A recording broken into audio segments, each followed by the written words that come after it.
out of the final chicane this time by time to get the party started, as it'll be in the hands of Luis Nunez already. We got a crunch deeper in the field out of that final chicane. Green flag drops. It's go, go, go in the Belgian countryside. Not a good getter for Nunez. They're 4 wide coming to turn number 1. Cars sliding up behind. One with the 4-tire lockup. They're able to gather it up. Contact, and around we go, exiting the source.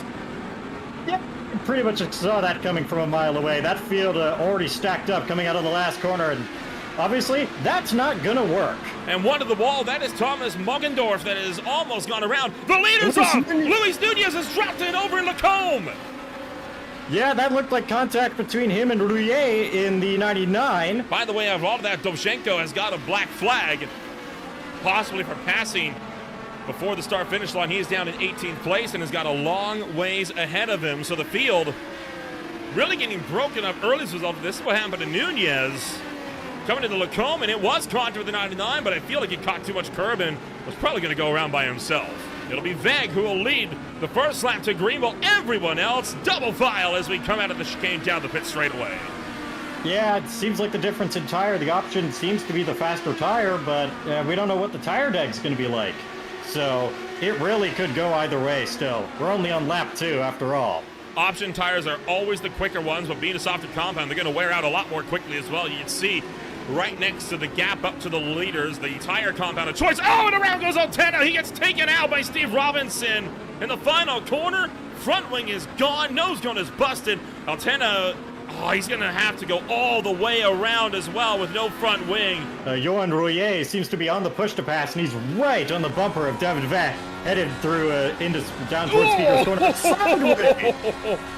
Huge sideways moment, hard on the brakes, trying to go around the outside of Veg as Rouillet looking for the over, looking for the under on the approach now to Speaker's corner. That could have taken both of the top 2 out of the race. They have pulled 6 seconds now on Martinez just behind, but boy, what an aggressive dogfight we're starting to see for the top 2 here. Battle picking up here. This is for number 6.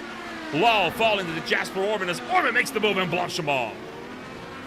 See on the dash, P2P on, flicks it off just before the braking zone, making the look down into the inside of turn number 3, and that is going to put Veg down into the number 2 spot. Johan Royer up into number 1. We had an issue for Bram Sprunk here. And he's not the only one, as Moriarty has gone around as well, and I'm willing to bet both drivers with a big collision here. Oh, this is 2 separate incidents. There's the Sprunk going around. And that was down at the bottom of the hill. Meanwhile, Moriarty crashed out of Radion, snapped sideways around and into the tire wall. Leeds starting to get back again, down to, well, actually, it's really hard to tell in these sectors. Oh, boy. Sorry to cut you off. Jasper Orban with a bold move around the outside of Blanchimont. Takes that one away from Steven Robinson.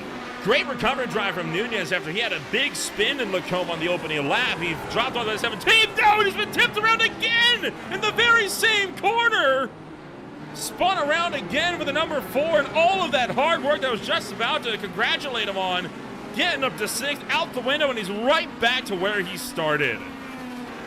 Donskoy just clears Jonas Weber, and Weber trying to battle back to the inside. Couldn't make the move, though, through Malmedy.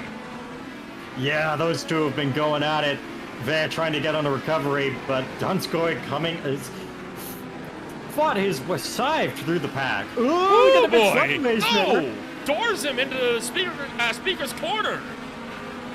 Yeah, that's always a part of the track you're worried about a re-entry onto.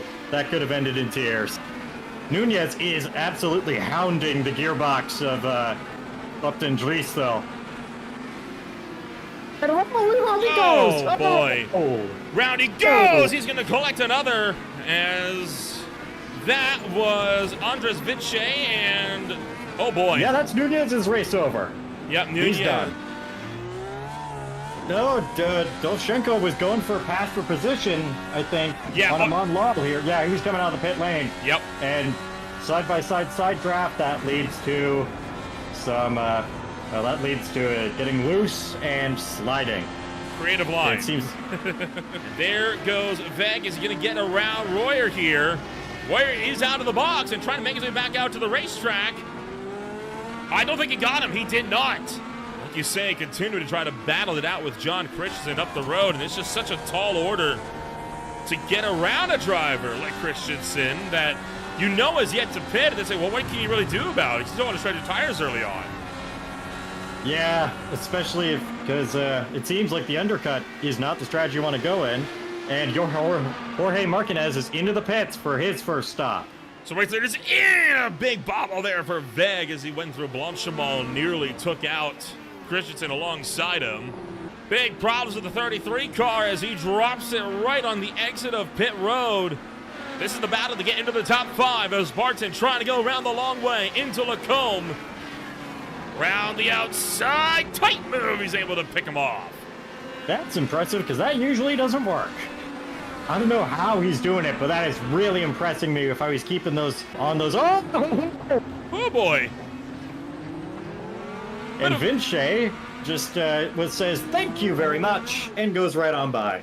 If he can make it to 7 laps to go, and then switch on to another set of options, although I really don't think that's the case. I think this is a set and match for Vinci here.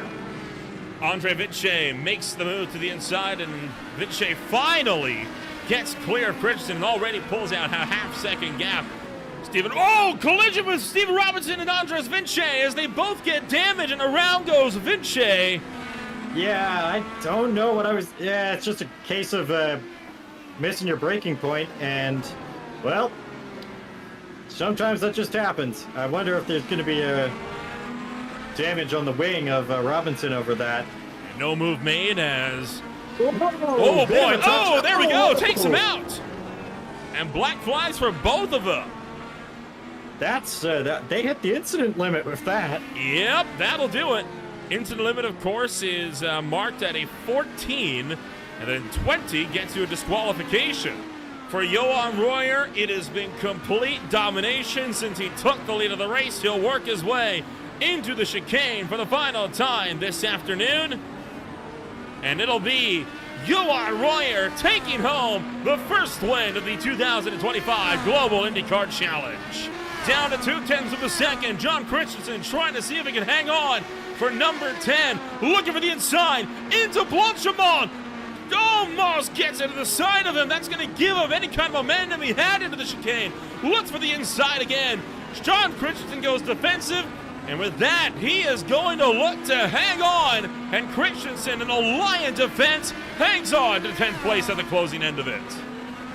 Yeah, that was a real fun race. That was real quick, too. That was under an hour at 30 laps of this track. Gone in a flash. We're going to look to see who finishes where in racing action here this afternoon. It, of course, is a big win today for Johan Royer as he comes home to finish this race number 1 alongside David Veg. Jorge Martinez is going to be finishing down in 3rd with Steven Robinson clinging on to 4th. Amon Law recovers up to 5th place with a fine drive from him. Hard chart of the day, Lucas Santos finishes in 7th, just behind Dimitri Dennis after Santos climbs 22 positions. Jesper Orman finishes in 8th, Jonas Weber in 9th, and John Christensen hanging on in the battle for 10th. Yeah, that's a pretty good top 10 there. It's the guys you kind of expected with a few surprises thrown in here, but of course, the one missing name, Luis Nunez, who was, well, the favorite after doing it by almost 0.6 in qualifying. But, like...